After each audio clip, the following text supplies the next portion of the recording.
Good afternoon, this is Quintus Curtius. Welcome back to the podcast.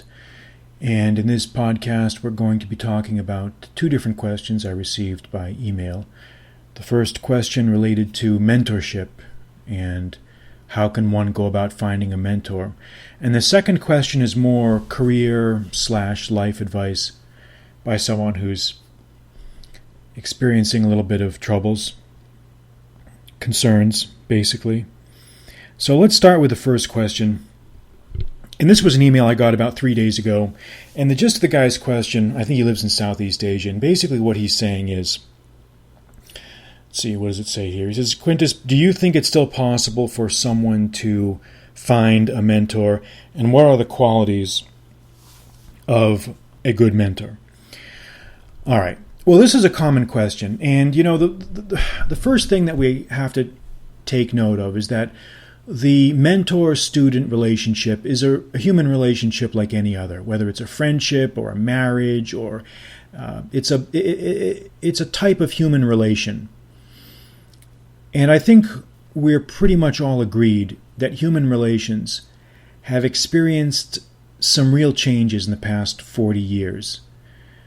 And I think most would agree that relationships of all types, not just mentorship-student relationships, but all types, friendships, marriages, employer-employee, whatever, priest-penitent, physician-patient, whatever relationship human-wise that we're talking about, all of these relationships have been undermined in many ways by technological changes and advancements, so that what used to be very structured, very solid, very rigorous, very meaningful relationships, in many ways now are a lot more transitory, impermanent, and characterized by, sad to say, individualistic opportunism. And this is something that we see across the board, And mentorships have not been unaffected by that. In the old days, let's say 100 years ago, it was very common, I think, just from what I've read and heard, that you could find a mentor if you were at a college or you were starting a job or a trade or embarking on some sort of career. Someone would take you aside maybe, or it was their responsibility to educate you, to train you, to pass on the secrets of the guild, in one way of saying it. It was possible for a person to be initiated into the guild, the trade guild, or the workers guild, or whatever organization or association that we're talking about. Well, all of that's gone now. And there's been a great sea change in human relationships. They're a lot more transactional now. They're a lot more temporary now. They're a lot more impermanent. And in general, I think that's a bad thing because it causes us to devalue each other in ways that maybe we didn't in previous eras. But this is the hand of cards that we were dealt. This is the reality. This is the situation as it exists now. So we can't turn back the clock. We have to deal with the real world the way it is rather than the way we wish it to be. And so, you have to, if you're a young person now who's trying to find a mentor, you have to take special steps that maybe you would not have had to take in ages past. And I want to say that the mentor relationship, there are two sides to that coin. There's the elder who's imparting the knowledge, and then there's the younger who's receiving the knowledge. And each one of those parties in this polarity has responsibilities. And we'll talk a little bit about each one of those parties. From the senior person, his or her responsibility in today's world is to unclench his fist, to not be so miserly in the sharing of knowledge, to be generous, to be outgoing, to take the philosophical position that it's your job to really transmit information to the younger generation. And sadly, I have to say that a lot of older people have not taken this responsibility as seriously as they might. I never had a mentor when I was growing up, of any kind. I never had one in college. I never had one after college. I never had one as a professional. Never. And most of my peers are in the same situation. I would say most of my peers have never had a formal mentor. Okay? And if you have had one, then consider yourself very, very lucky. Because the way relationships have changed now, older people are a lot more cagey. They're a lot more stingy about sharing their knowledge and information because they see us all as competitors now. And this is really sad. And this is something that a lot of the baby boomers will deny vehemently. But I've observed it firsthand. A lot of them really take a very selfish approach to their responsibilities. And in many ways, I think you could argue that they have failed miserably in passing on the knowledge that they were tasked to pass on. And this is just, it's often not easy to determine whether they themselves were a product of the culture or whether they drove the way the culture, they drove the direction in which the culture moved. I mean, on one hand, you could argue that they're stingy and miserly, but on the other hand, you could probably also just as equally come back and say, well, that's because they have to be that way because that's the way the culture is now, and a lot of the young people don't appreciate it. A lot of the young people are punks and pricks, and they don't want to listen, and they don't respect authority, and blah, blah, blah, blah. So there's a counter-argument that can be made both ways. And it really doesn't do any good to go back and forth and to say who's more responsible. Because one can easily say that, the young people now aren't worthy of mentorship because they don't want to listen, they don't respect authority, they don't listen to anybody, they're selfish millennials and they don't know anything, and then blah blah. You've heard all that. Personally, I think that's bullshit. And I know that from my own personal experience. There are a lot of guys and girls out there who are hungry for knowledge, who are sincere, who are honest, who are respectful, and who really do want to have someone point them in the right direction. But there are just so few avenues in which to do that. There are just very, very few avenues in which to do that. And also, there are very, very few people who are willing to unselfishly take on that role. Okay, so what I would suggest to everyone, to all parties, the elders and the youngers, I think the elders need to be a little bit more open-handed and a little bit more generous in the sharing of their knowledge. And I think the younger people need to ask. The fault I see mostly on the side of the younger people, it's not so much that they are disrespectful and all that other, because that's not true. And I think any good teacher can handle that. Any teacher who has stature, who has knowledge of human nature, knows how to deal with students who test them. So that's not even an issue. If you're a wimp and you're a wuss, yeah, people are going to take advantage of you, yes. But if you are a man of stature, if you're a man of respect, then they will key off that. But the big issue that I see really with the young people is they're bashful about asking for stuff. They're hesitant, they're apologetic, they're bashful, and this is something that I found when I was growing up, and I wish if I could go back I could change some of these things. If you want help, ask. If you have a question, ask. What's the worst that can happen? You'd be surprised. There are so many times I've seen in these documentaries where they have some old guy and he pulls out all these antiques that he had in his basement or his attic. He had all this cool stuff stored away, and the interviewer will say, "Hey, why did you never share any of this stuff before now?" And the guy will look at the camera and say, "Because nobody ever asked me. No one ever asked me."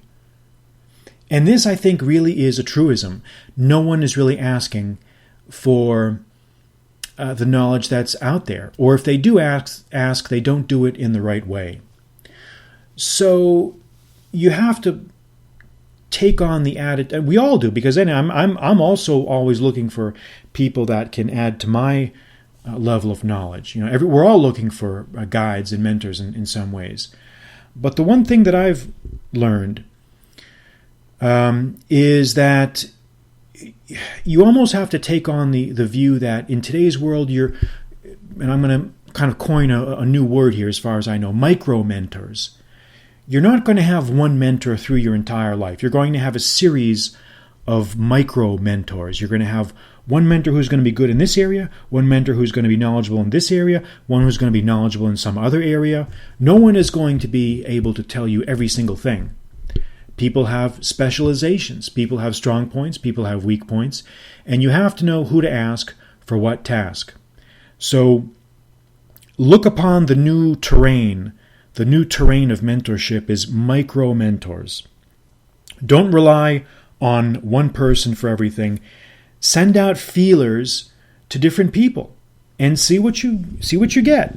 See what you get, because at the end of the day, it doesn't cost you anything. The worst that someone can do is to tell you to pack sand.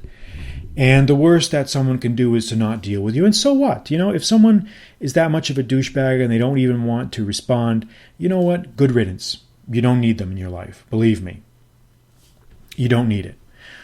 So those are my thoughts. Those are my thoughts about mentors, the mentor relationship. I think that you have to search maybe more now than you used to. They are still out there, but you've got to stay positive. You've got to keep your feelers out, and you have to kind of manage your expectations. Look for micro-mentors rather than the grand sage with the wizened beard and the pipe who's going to save you from all your ignorance. Because believe me, everybody out there, even if they're 90 years old, is still trying to figure out how the world works. Nobody has really figured it out. We're all doing the best we can. And you have to kind of do the best you can with the tools that you have. That's the secret. That's the secret. You've got to get in there. You've got to keep fighting. You've got to keep putting one foot in front of the other. Or else you can just roll over and be a jerk off for the rest of your life. I mean, the decision is yours. The decision is yours. All right, so that's mentors. Let's move on now to the second question here about the life and career advice. I'll read a little bit about this guy's email. This guy's about 30 years old. He says he's worked in the culinary industry for the past decade. And he says he's got a very high IQ, and that's fine, good for you. And I don't even know what this thing. Everyone's obsessed with this IQ stuff. I never understand that. Everybody talks. I keep hearing IQ this, IQ that. I mean, nations ranked according to IQ. Let me tell you something. IQ doesn't mean jack shit. Okay, an IQ and $10 will get you a movie ticket. Okay, so I'm not impressed with IQs. Okay, I'm not impressed. What I'm impressed is what do you do with that? There's plenty of alcoholic bums on the Bowery with high IQs, sipping out of paper bags. So let's just cut that bullshit, right? Anybody who hangs his hat on that is sorely in for disappointment. All right, let me tell you that. So that's the first thing. If you're working your ass off and you're limping, you come home limping from injuries you've gotten on the job, that's going to impress me. IQ, not so much. All right, he says he graduated high school, attended university. He says he dropped out for personal reasons, mostly because of choices, lack of guidance, various other things. And now he's in the culinary field, and he has some amount of debt.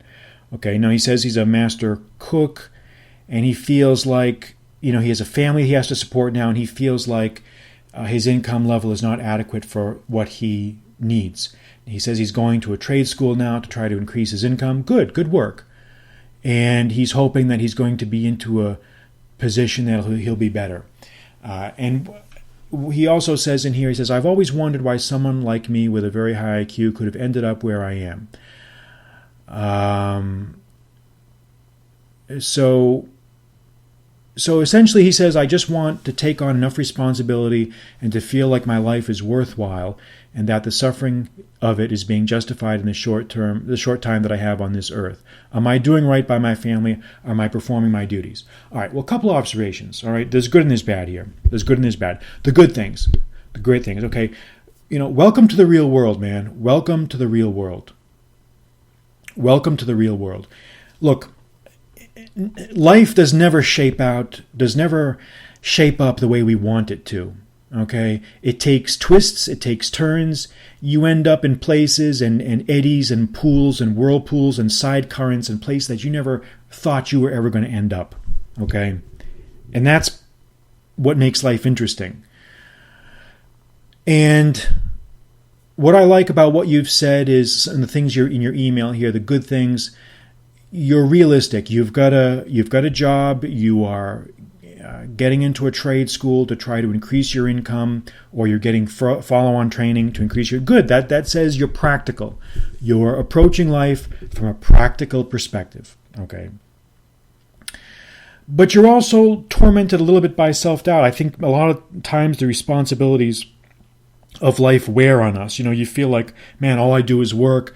I've got a wife, I've got kids, I'm working my ass off. I thought I had a high IQ. Everybody told me I was a genius. Why am I not? Why have I not invented the new light bulb? Well, look. Genius IQs don't mean jack shit. Okay, being classified as a genius doesn't mean shit. Okay, the only one that's ever going to hang his hat on that is someone who is a delusional fool, or someone who's arrogant and is someone who's trying to make themselves feel better than try to make themselves look better than you. And I know you didn't mean it that way, but I think you're operating under the delusion that somehow you're entitled to a better life simply because of a score you got on some test. Doesn't work out that way, man. That's not what life is all about. IQ doesn't mean shit. Okay? It's what you do with your life that means something. What are you doing? What steps are you taking? Do you think anyone has a magic road to the road to the riches? Do you think anyone out there has a magic formula? Nobody does. Nobody does. And no, you're not being lazy. You're not trying to escape responsibility. You're just a little bit down. You're just a little bit down. And I've said before, I can always read the context, the subcontext of these emails. I can feel the writer through the screen as I read it.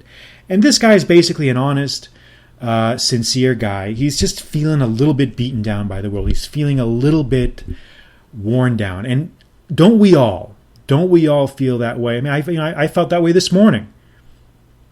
We all feel that way. And sometimes we look and say to ourselves, Jesus, is this what it all ends? Is this what I worked so hard to get? Is this where it all ends up? Trust me.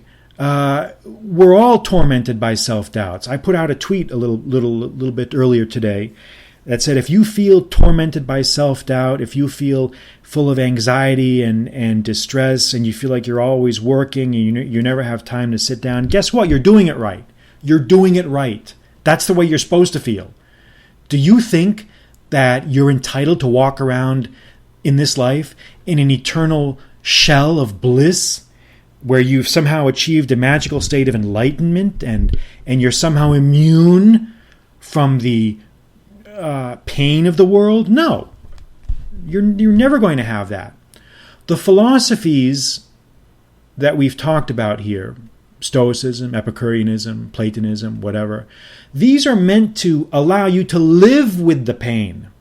These philosophies are not meant to cure you or inoculate you from the pain. You're always going to feel it.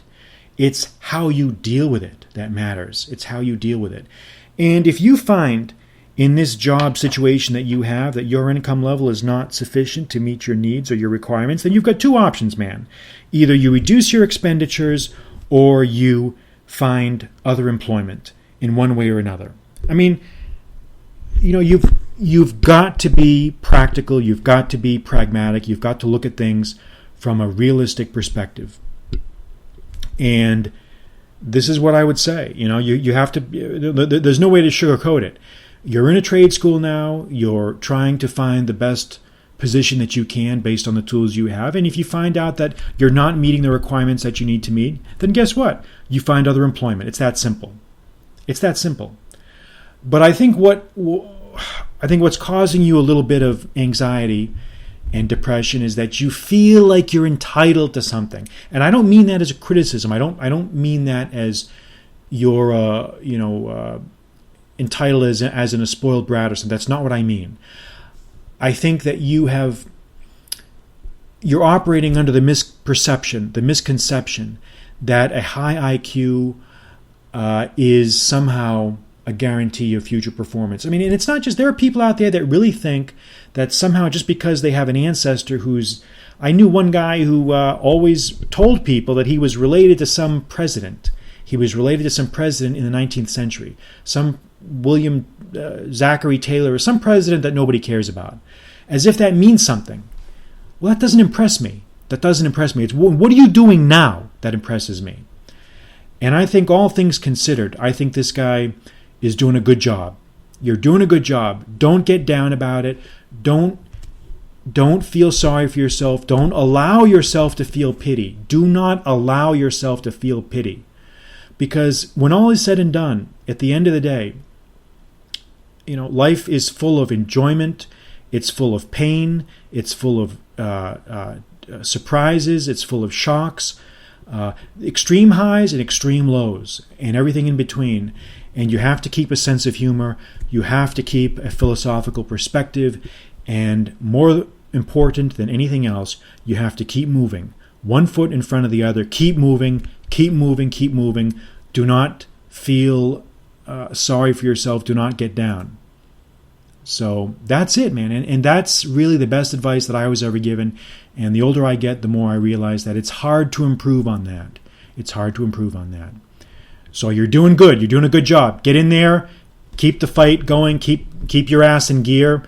And don't listen to anybody else's bullshit. And tune out all these other fuckheads who are talking about how much money they're making and all this bullshit and all.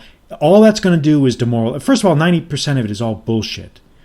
And, it's just bragging. It's just bragging, and it's just people trying to make you feel inferior so they can sell you something.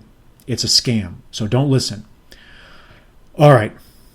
That will conclude our podcast here for today. Oh, before I forget, I should also mention, if you're interested, if anyone's interested, I held off on doing this for a while, but I got so many questions with the new book that came out, the Sallust book. I had some people email me about buying prints of the cover art.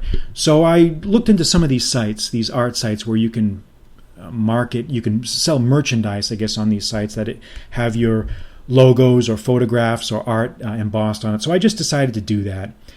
And I put a post up about it yesterday on my blog on qcourteous.com. You can check it out. I also added a tab on my site that says merchandise. You can go check out that stuff. And I'll tell you, some of that stuff is pretty cool. I just for the hell of it, I ordered one of the T-shirts today just to see what it would look like.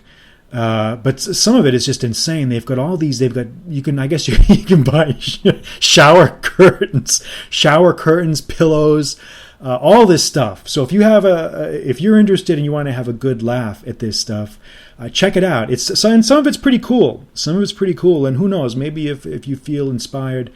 Although I do think that the books I think you'll get more out of having a book. But if you're so inclined to want to have a coffee mug with Cicero's the cover of On Duties on it, I guarantee it'll be unique. Nobody will know where the hell you got that from. So anyway, I will leave it at that and keep the fires burning. I'm Quintus Curtius. Good night.